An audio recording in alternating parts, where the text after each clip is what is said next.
नमस्ते मित्रों, श्रीमद् भागवत गीता जीने की राय अध्याय 6 श्लोक नंबर 45, 46, 47 में आपका फिर से एक बार स्वागत है।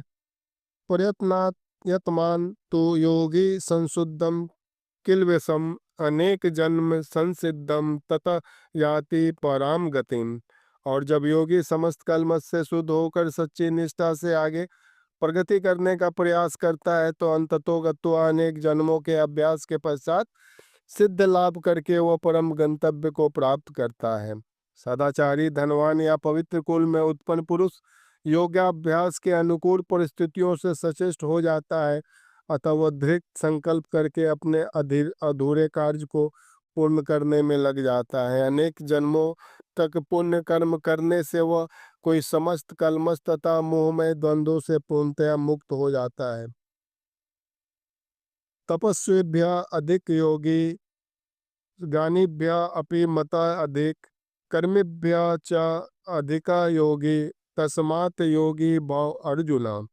योगी पुरुष तपस्वी से, ज्ञानी से तथा सकाम कर्मी से बढ़कर होता है, अतः हे अर्जुन, तुम सभी प्रकार से योगी बनो। योगी नाम अपि सर्वेषां मतगतेन अतः अंत आत्मना श्रद्धावान भजते या माम स में युक्ततम मता। और समस्त योगियों में से जो योगी अत्यंत श्रद्धा पूर्वक मेरे परायण है, अपने अंतःकरण में मेरे विषय में सोचते हैं, मेरी दिव्य भक्ति करते हैं, वो मुझ में परम अंतरंग रूप से युक्त रहते हैं और सबों में सर्वोच्च है। यही मेरा मत है। कर्मयोग से लेकर भक्ति योग तक का लंबा रास्ता आत्म साक्षात्कार तक जाता है। जब कर्मयोग में ज्ञान तथा वैराग्य की वृद्धि होती है तो यह अवस्था ज्ञान योग कहलाती है। जब ज्ञान योग में अनेक भौतिक विधियों से परमात्मा का ध्यान में वृद्धि होने लगती है और मन उन पर लगा रहता है तो इसे अष्टांग योग कहते हैं। इस अष्टांग योग को पार करने पे जब मनुष्य श्री भगवान कृष्ण के निकट पहुंचता है तो वह भक्ति योग कहलाता है। यथार्थ में भक्ति योग ही चरम लक्ष्य है। जिन महात्माओं में के हृदय में श्री भगवान तथा गुरु में परम श्रद्धा होती है, उनमें वैदिक ज्ञान का संपूर्ण तात्पर्य स्वतः प्रकाशित हो जाता है।